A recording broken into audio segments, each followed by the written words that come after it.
Hi everybody. We are now starting a live video. Welcome.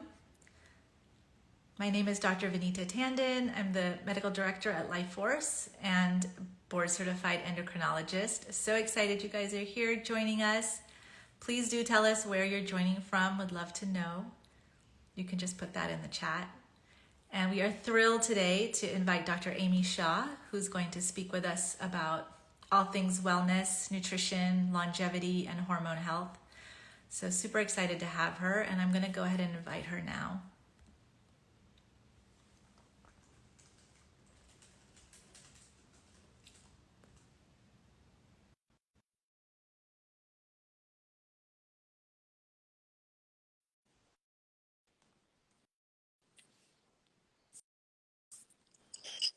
Hi there. Hi, Amy. How How are you? Nice to see Nice you. to see you too. Okay, let me just turn this off. Okay, perfect. So nice to connect. Same.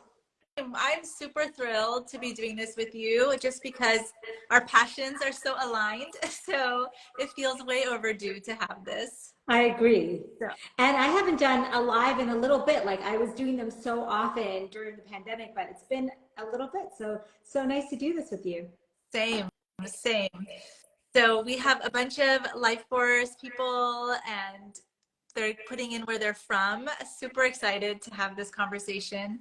In honor of this being National Wellness Month, thought we could kind of start off with just talking about wellness in general. It's such a word that gets thrown around and is kind of a catch-all, but would just love to know kind of your take on wellness. But I do want to kind of brag about you first to the audience.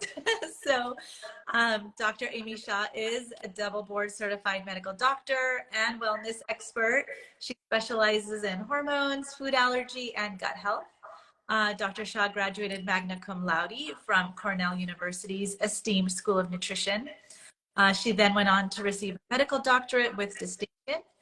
So with training from all the prestigious schools like Columbia, Harvard, and Cornell, she has transformed thousands of busy people's lives and improved their health using cutting-edge science and nutritional medicine.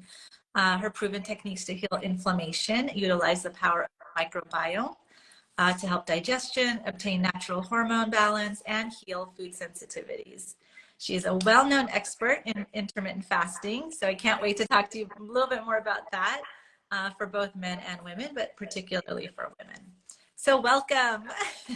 Thank you. Thanks so much. You have such a beautiful background.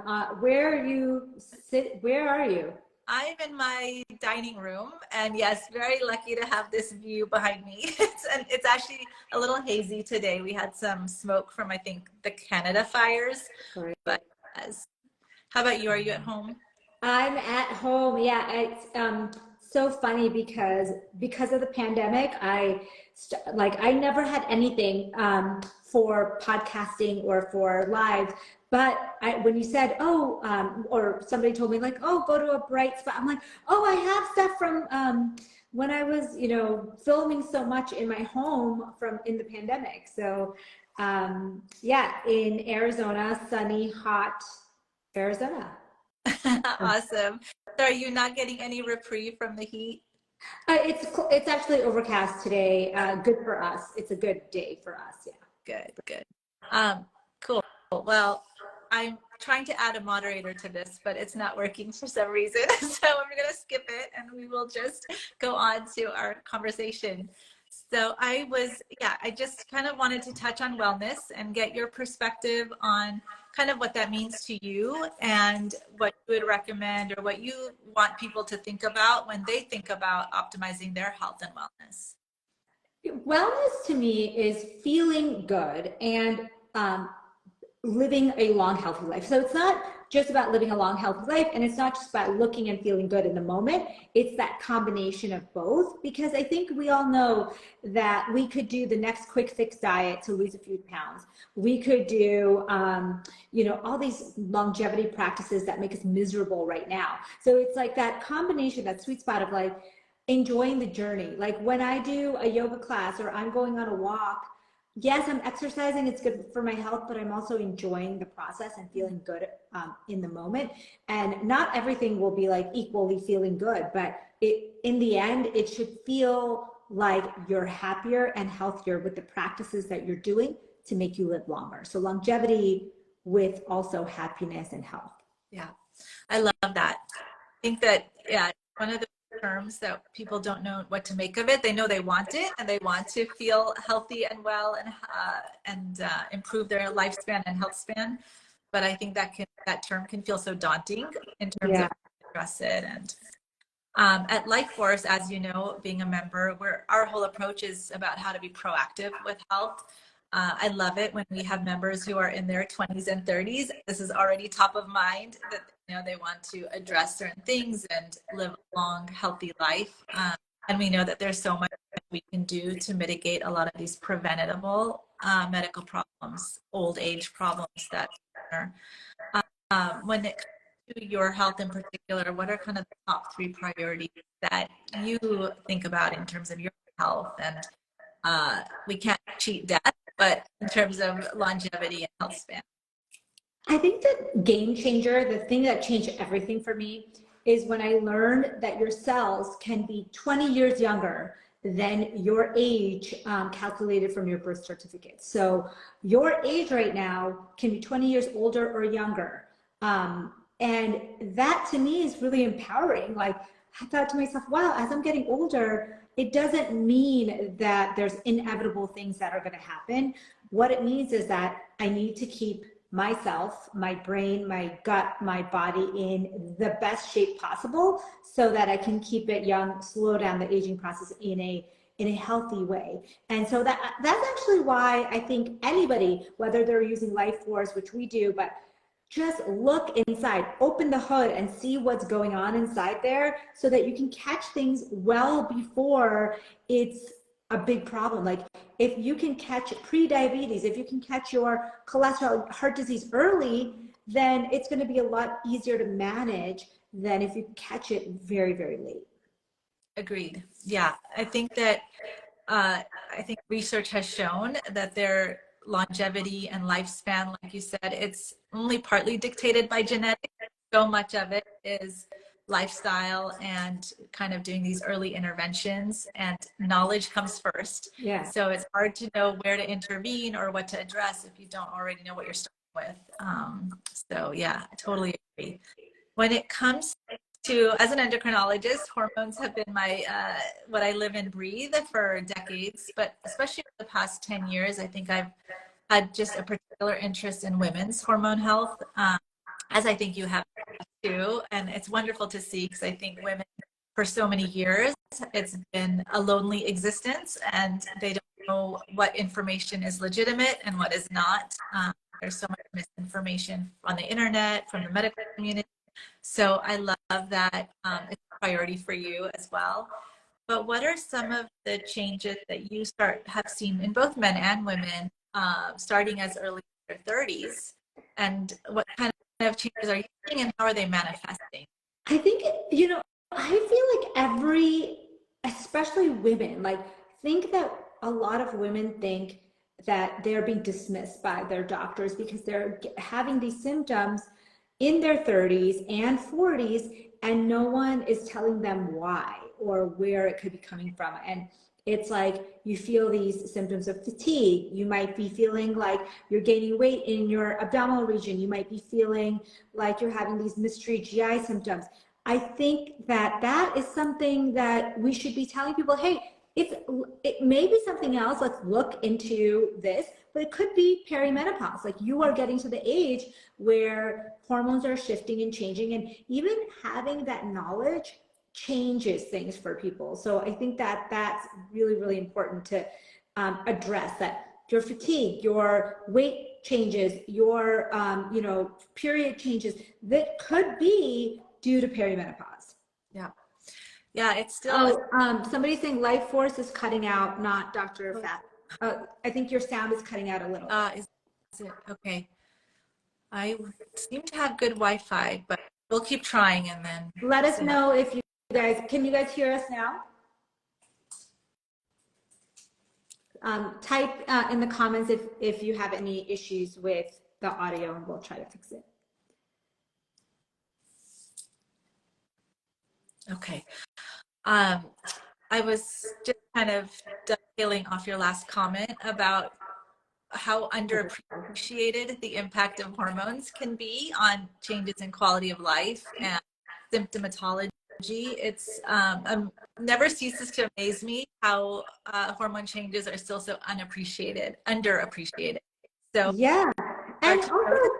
I think the biggest thing, as an endocrinologist, you know this, but I don't think a lot of people realize that hormones are so interconnected that it's not like, sometimes you'll feel symptoms of adrenal fatigue, but it's not necessarily coming from your adrenals. It's just, so it's all connected to each other. And sometimes when you improve your lifestyle habits, your sleep, you improve your gut health, all of a sudden, all of the hormonal symptoms that you were feeling start to get better. And so what I realized is that a lot of people say, and I did the same thing, oh, I think I have some adrenal issues. I think I have some thyroid issues. I think I have some endocrine, like my pancreas issues. But then when they start to improve their lifestyle, all of it improves. Yeah. Yeah, no, I agree. I'm a big proponent of starting hormone therapy for women in menopause, almost, right away at the onset. I think that's really the therapeutic window to get started on hormone therapy. But you're absolutely right. You can't do that in isolation. It needs to parallel path lifestyle changes as well. Yeah, and I think that goes without saying. I think that we should emphasize the fact that I think people really have been afraid of hormone therapy for so many years that it's really hard to change the tide. But it doesn't mean that you have to do this all on your own, and that it's bad if you go on hormones. It is actually really well studied and can help such an array of symptoms. So I'm a huge believer that if you're having significant symptoms, and there's symptoms that qualify for hormone replacement therapy, and there's symptoms that you don't necessarily, not everyone needs it, and not everyone should avoid it. Yeah, agreed.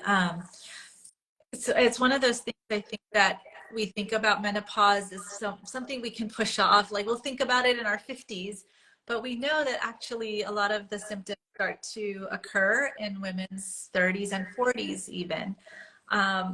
So I kind of, one of the things I always talk about for anybody who's in their 30s and 40s, kind of the 8 to 10 years preceding menopause, is just flag to them some of the potential symptoms that they might start to experience, so that right away they're cognizant of it and they are educated and can know, okay, maybe I'm not sleeping as well. Yeah, maybe it's my hormonal shifts, or my mood is off, or yes, I'm starting to gain some belly fat, even though I haven't changed my diet or exercise. And those are absolutely right, the triggers to start getting evaluated. This is a good question actually, and this Yeah. is, maybe we can discuss this. Somebody's asking, Miss Lizette is asking, like, what happens if you go to your doctor and you tell them about all these symptoms and they just dismiss you and they give you antidepressants or sleeping pills? How do you navigate that? I'd love to hear from your perspective, and I'll tell you what I think. Yeah, no, I wish that was uncommon, but I think it's actually very common, and it's a great question. Unfortunately, menopause management is not something that many physicians are well versed in. It's something that even OBGYNs, who are kind of women's doctors, often they're so busy delivering babies and other things that menopause kind of gets pushed aside.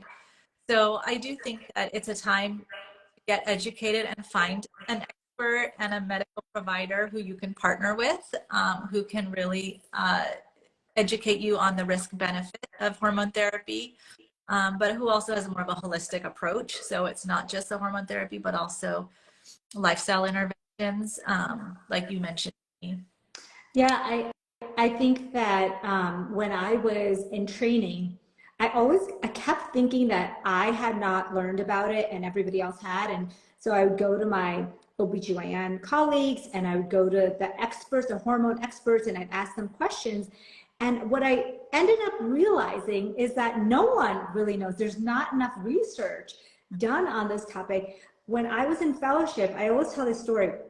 I did this project on the immune system, for example, mast cells, and what happens with hormones, like what happens when estrogen interacts with mast cells of our immune system. And what I realized when I was looking at the research was that we barely know anything about hormones and their interaction with the immune system at all. Like it was a blank slate. Like there was barely any research done on what the effects of estrogen and progesterone are on our immune system, on our gut health. And just opened my eyes. Is like, yes, you're validated in your concerns, but your provider might not have been trained or might not even have the answer for you to make it a quick fix or whatever. So I think it's a complicated, like you said, get someone who's willing to partner with you on your journey. That way you're getting the right treatment rather than just someone saying, you're probably depressed, and if you are, that's good to get treatment for it. But it's also sometimes nice to look into some of these hormone-based causes if that's what your concern was. Yeah, absolutely.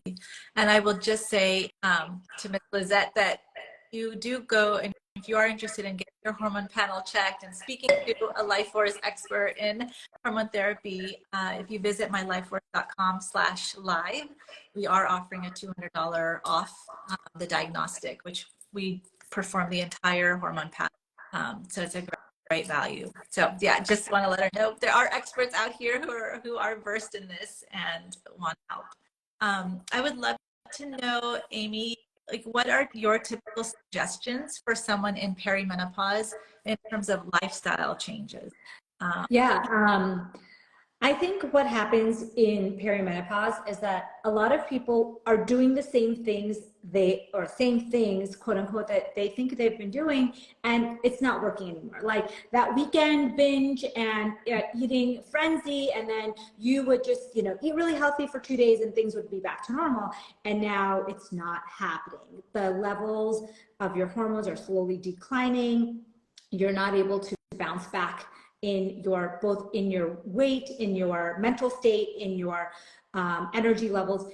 And so I think that one of the things I realized is like, I can't just stay the same. Like I can't just do the same things I used to do in my 20s and expect the same results. So I think that the biggest lifestyle changes that I've made is I have to be better about my exercise, my eating, my sleep, all those lifestyle things that I always did. I kind of turned up the volume on all of them. And I think that for me, that meant drinking a lot less. That meant walking and getting a lot more sunlight, and incorporating exercise throughout the day instead of, when I would get to the gym session, because what I realized is that a lot of us are sedentary a lot of the day. And if you're just waiting for that 1 hour at the gym, that's just not enough, especially as you move through perimenopause. Like you still have to move during the day. And so finding those little exercise snacks is what I call it. Like that's been a game changer. And really using circadian rhythms. I always talk about sun and dark cycles as such a helpful thing for hormones, but really getting that morning sunlight, getting the darkness at night, getting that sleep, circadian rhythms has such a huge impact. That's one of the biggest things I've changed in my life. Wow. Awesome. Yeah, I think that sometimes women feel like they have to starve, but otherwise the weight just keeps creeping up. And I think that's so important. It's just even small changes can go a long way. You don't have to starve, but maybe you have to up your protein and lower your carbs, or those exercise snacks or alcohol. Great recommendations. At Lifeforce, we have a big focus on longevity, and we know that it's inevitable, but there are definitely interventions that we can do to live longer and have those years be healthier, where we can continue to perform at our best. So I would love to know, kind of in your mind, what are kind of the biggest misconceptions about aging, and how should we really think about health span optimization? Well, I think what I love about Lifeforce, and I'll tell you for myself what I've seen, is that sometimes we don't really know what's going on in our bodies early enough. So for example, I give the example of diabetes all the time. My family has a very strong family history of diabetes, and almost everyone dies from a result of some kind of secondary problem from diabetes, whether it be heart disease or renal disease. And so what I thought, can really help with lifespan and longevity is getting to those problems early. And that's why I think, like, for example, I always will have a higher fasting blood sugar, higher fasting insulin, even that's even more sensitive than the fasting blood sugar. And for me, that was a really great way, like, to say, okay, I want to try to get this fasting insulin down. And I want to try to do that well before my late stage markers go up, like my hemoglobin A1C, my diabetes. So that's what I think was really great for me, because for me, longevity means living a good, healthy life right now, but also living long so that I'm not in a disease state later. So that's been one of my biggest goals, is like, okay, how do I optimize myself, like personalized nutrition, personalized healthcare, so that I can kind of stop.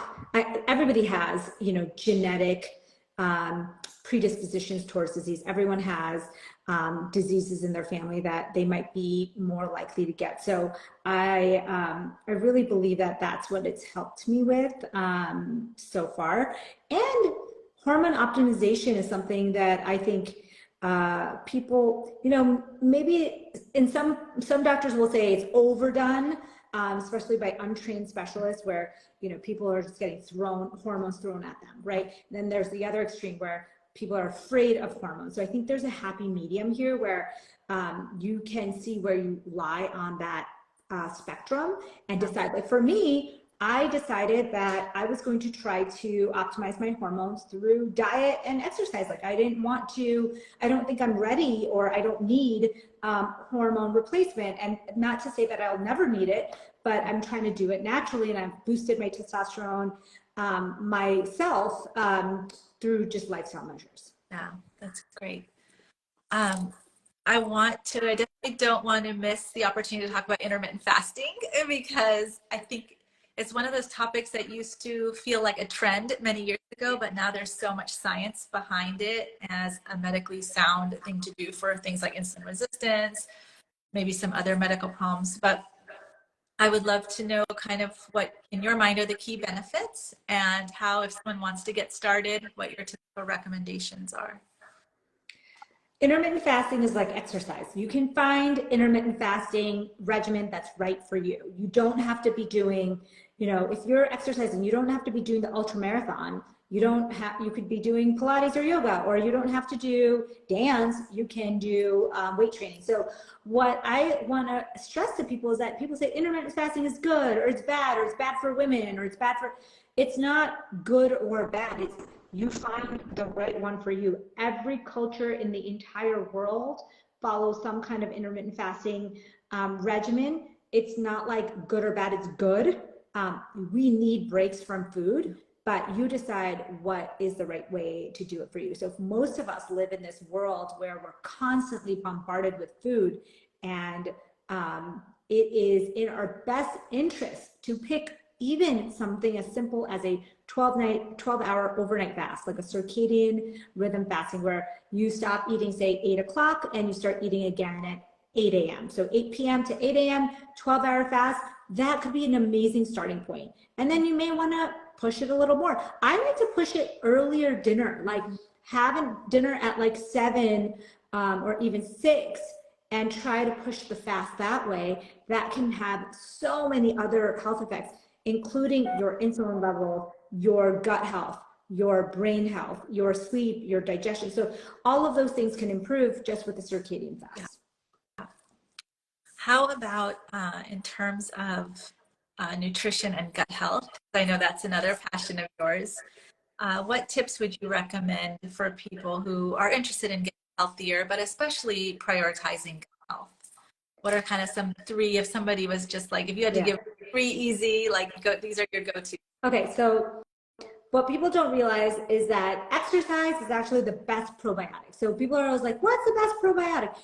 When you exercise, your gut bacteria get really happy, and they produce this thing called butyrate. Butyrate is a short chain fatty acid that goes all around the body and lowers inflammation. So exercise is a great way to improve your gut health, which is number two is the fiber, right? Fiber is so important for your gut health. We need to be eating more fiber in our diet. 97% of Americans don't eat enough fiber. So fiber in vegetables, fiber in leafy greens, especially broccoli, cauliflower, fruit, your oatmeal, all of it counts. And the third thing I would say is eating more pre and probiotics. So probiotics can be something as simple as kombucha or a fermented yogurt, or a probiotic cottage cheese, which is one of my favorites. And if you start eating that, or even a raw apple cider vinegar in your salad. So that's something that you can start to incorporate today, that like food as medicine. Those are things that could really make a difference. Awesome. I'm a big kombucha fan too. So. Oh yeah, I love it too. So let's maybe take some questions. We have one.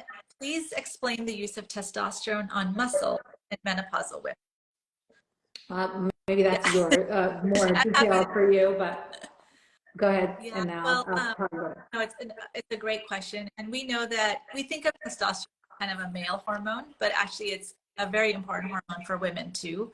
And it is a hormone that declines as a woman gets into her perimenopausal and menopausal years. Testosterone is for libido, maintaining muscle tone, muscle mass, motivation. It's kind of like your mojo, like keeps you motivated, engaged. And so when it starts to drop, women definitely will feel maybe a loss of libido. They might still continue their exercise regimen, but they're having difficulty maintaining muscle tone. So replacing testosterone, not to supraphysiologic levels, but just to the same level as what you were making premenopausally, can be super beneficial. And I'm a big advocate for it because I think it just can completely turn a woman's quality of life around, where now she feels motivated again, she feels engaged, her mojo's back, her body composition gets restored back to how it was, she's able to maintain muscle tone. And you kind of break that cycle of where you just feel like nothing you do is working. And it's probably because you're being sabotaged by your hormones, your suboptimal hormones. When you can optimize that, all of a sudden all of your strategies start to work. So big advocate for it. Yeah, I think that testosterone, like I said, I kind of think it goes both ways. So in some ways, I feel like for men, for example, getting the, I'm not a huge fan of the pellets and the therapies where you can't really control the dose and you get really high levels. And just adding more testosterone is not going to solve all of your issues, and they have a lot of side effects. So I feel like really working with someone who is well versed in hormone therapy and not just using really high doses is the right way. But then on the other hand, women in menopause often are suffering and are not really getting replaced the hormones that they need replacing. So I think that there's like almost two extremes to it, and we need to find a happy medium. I don't think there's enough providers that are educated and helping people in the right way. Yeah. We have another question. What is the best diet plan for menopausal women on hormone replacement therapy who can't take off the weight? I think of menopause is the late luteal phase of the cycle extended. So let me explain. When a woman is going through her 28-day cycle, there's a week, what we call, term PMS, that week where you feel kind of tired, your cravings are at peaks. It's because your hormone levels have dipped in that week. And what I think of in perimenopause, the years around menopause, is that you're getting these peaks and valleys of hormones. And so you're getting almost that same PMS week, but it's like extended throughout the whole month. And what I usually recommend for people in that late luteal phase is really kind of change the way you work out and you eat to match what's happening with your hormones. Like your hormone levels are at the lowest level, so your mood is going to be low, your energy levels are going to be low. That's not the time to be pushing your body to the max and doing extended workouts and extended fasting. And it's a time to be a lot more nurturing and eating foods that keep you full with lots of fiber and protein, so that you're not craving all the stuff that's going to give you a temporary boost in mood, but then it's going to hurt you in the long run. So kind of frame it like almost a diet that's transitional, the one that I would recommend to women perimenopause, like in their late luteal phase. Yeah. Yeah, I think that we're so used to like, oh, when I was in my 20s and 30s, I did this and the weight would just, melt away. And yeah, it's a big change for women to realize that now they're in 40s and 50s, they need to change up the strategies and change their macros and change their diets. It's not just calorie counting, but it's like you said, fiber foods, lean proteins to emphasize certain other things. So let's see. We have time for one more question. Okay, what are good habits that will improve long-term mental health? Oh, that's a great one. Good habits to improve long-term mental health. So we now know there's a lot of things that can help mental health, both food-based and habit-based. So food-based omega-3 fatty acids are a great way to boost your mental health. Vitamin D is a great way to boost mental health. Activities like getting adequate sunlight and syncing to those circadian rhythms. So we realize now that diseases like Alzheimer's and other dementia diseases are often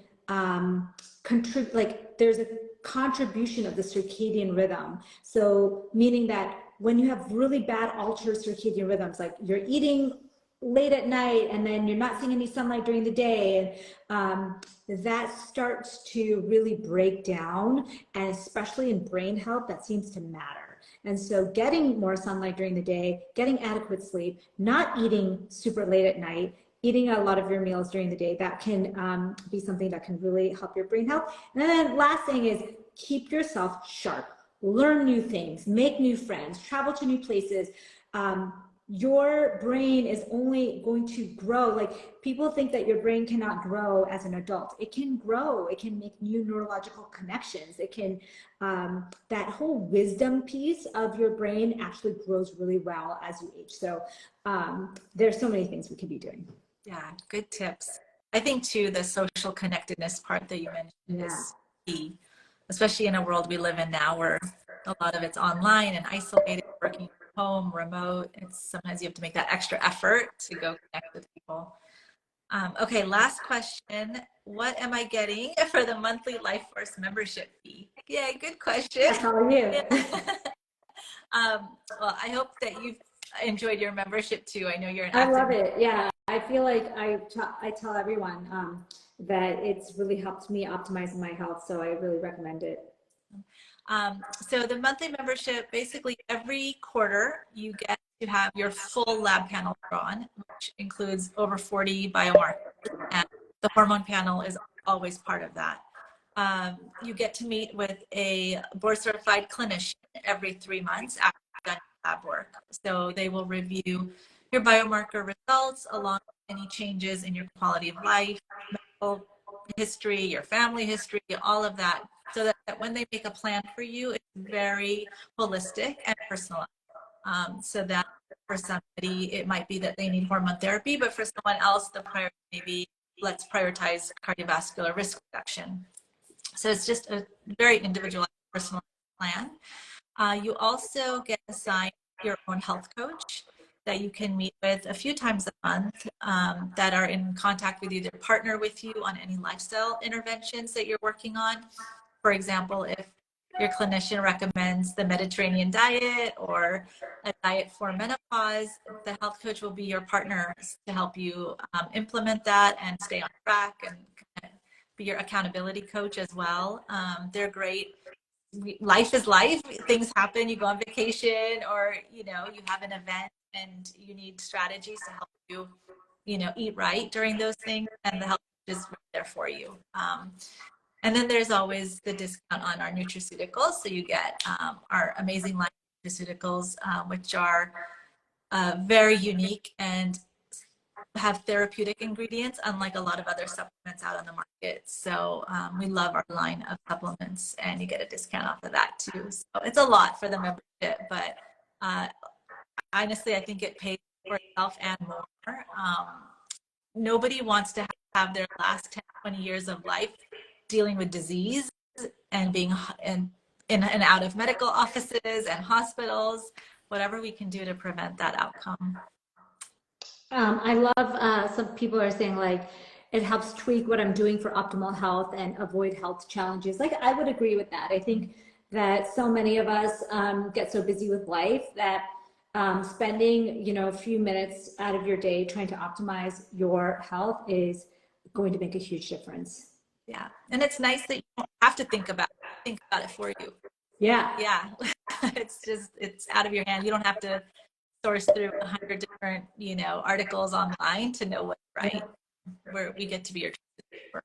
So, Amy, I loved meeting with you today. Thank you so much for your time. And always, you have so many great recommendations and tips, and you are like a fountain of knowledge. So really appreciate it. Super fun. Hopefully we can do it in real life soon. Yeah, would love it. Okay, cool. Thanks everyone. Thanks for joining. Bye. Bye.